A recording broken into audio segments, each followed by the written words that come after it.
Karena secara look rame terus karena dia pingin datang lagi, orang lain ini karena secara spiritual energinya nggak masuk.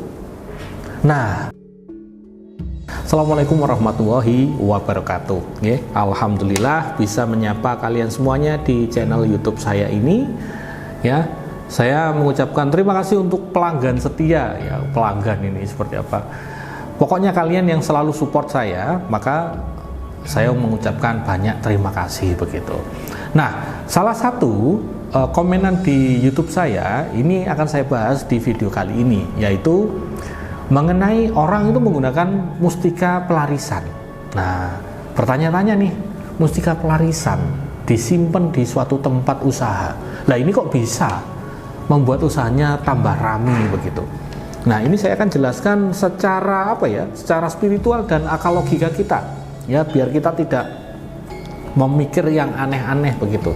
Oke, jadi gini teman-teman, suatu tempat usaha rame dan tidak ramenya kan ada dua aspek yang mempengaruhi. Pertama ya karena secara look, ya, secara masakan, secara servis dan lain sebagainya. Ini saya tidak bahas.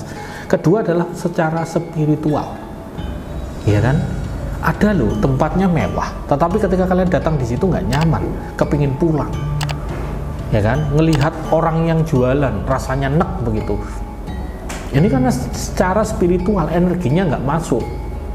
Nah, kenapa batu mustika kalau kita simpan, mustika pelarisan ya, kalau kita simpan di suatu tempat usaha bisa mendatangkan pelanggan yang ramai?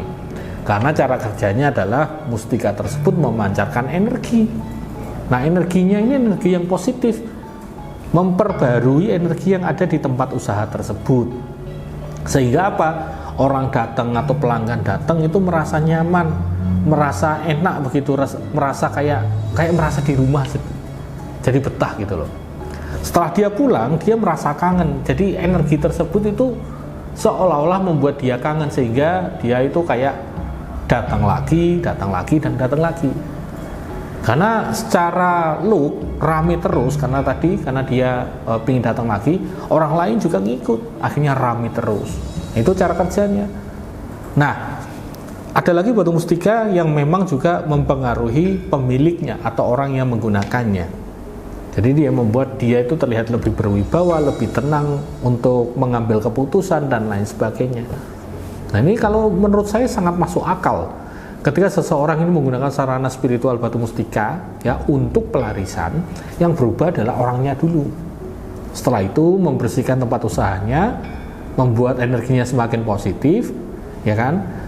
Ketika sudah positif, pelanggan itu datang lagi dan datang lagi. Kecuali teman-teman, kalau tempat usahanya ini dinilai belum layak, kayak servisnya masih belum maksimal, jadi orang itu merasa kayak pingin kembali, tapi ketika datang ke situ itu kecewa gitu loh. Jadi secara spiritual kalian juga sudah diperbaharui, maka secara lahir Anda punya kewajiban untuk memperbaharui, ya kan?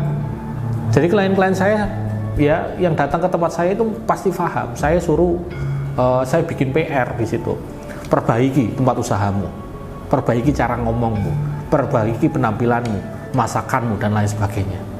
Maka ketika spiritual ini sudah ngangkat, secara real atau kenyataan juga ngangkat, maka insya Allah bisa lebih ramai lagi gitu loh.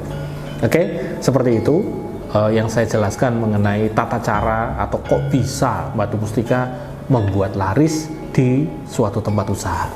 Oke, sekian dari saya, matur nuwun. Assalamualaikum warahmatullahi wabarakatuh.